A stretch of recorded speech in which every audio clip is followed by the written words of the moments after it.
कभी महिलाओं को सम्मान देने वाली योजना अब चुनावी हथियार बन गई है। इस चुनाव में महिलाएं तय करेगी आखिर मैया सम्मान योजना का सम्मान कितना मिलेगा। झारखंड में घाटशिला उपचुनाव झारखंड की राजनीति के लिए इन दिनों एक बार फिर महिलाओं के इर्द गिर्द घूम रही है। इसके पीछे की वजह यह है कि मैया सम्मान योजना। घाटशिला उपचुनाव में जहां सबसे बड़ा सवाल यह नहीं कि कौन जीतेगा, बल्कि यह सवाल कि महिलाएं किसे जिताएगी, क्योंकि घाटशिला में महिलाओं की संख्या पुरुषों से करीब 5% ज्यादा है। यहां कुल 2,56,000 से ज्यादा मतदाता हैं, जिनमें 1,36,000 महिलाएं हैं, यानी खेल साफ है।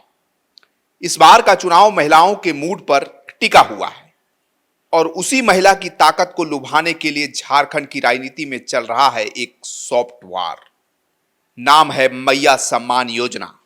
झामुमो यानी सत्ताधारी पार्टी का भरोसा है कि इस योजना के दम पर महिलाएं फिर से उनकी झोली में वोट डालेगी, क्योंकि इस योजना के तहत महिलाओं को हर महीने 2500 की आर्थिक मदद दी जाती है। लेकिन सवाल यह भी है कि आधा से अधिक जो लाभुक महिलाएं थी, उनका नाम भी काट दिया गया है। क्या इसका परिणाम इस चुनाव में देखने को मिलेगा? सरकार कहती है यह सिर्फ मदद नहीं, सशक्तिकरण की शुरुआत है, लेकिन इस कहानी का दूसरा पहलू भी है। भाजपा का आरोप है मैया सम्मान योजना अब मैया असंतोष योजना बनकर रह गई है, क्योंकि जब चुनाव नजदीक आता है तो झामुमो को इस योजना की राजनीतिक हथकंडे की तरह इस्तेमाल करना जानती है और इसका परिणाम भी इस घाटशिला उपचुनाव में देखने को मिलेगा। क्या घाटशिला उपचुनाव में महिलाएं तय करेगी कि घाटशिला उपचुनाव में इस बार बीजेपी या इंडिया गठबंधन? इस चुनाव के सेंटीमेंट से माना जाता है कि घाटशिला की महिला किस पर भरोसा करे।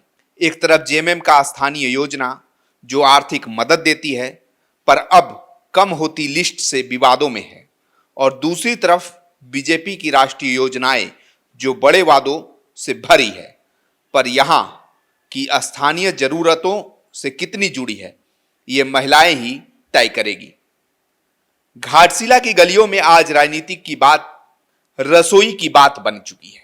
यह सवाल हम इसलिए कर रहे हैं कि जहां पहले महिलाएं चुपचाप वोट देती थी, आज वो सवाल पूछ रही है, कहां गया मेरा पैसा 2500?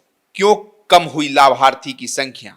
और अब क्या सच में योजना हमारे सम्मान की है या सिर्फ वोट की?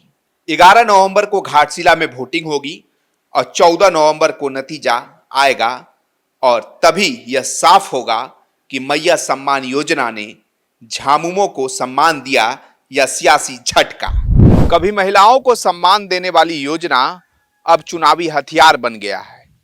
घाटशिला की महिलाएं तय करेगी कि मैया सम्मान योजना का कितना फलाफल किसको मिलता है। खबर का मतलब बवाल न्यूज। हमारे चैनल को सब्सक्राइब जरूर करें।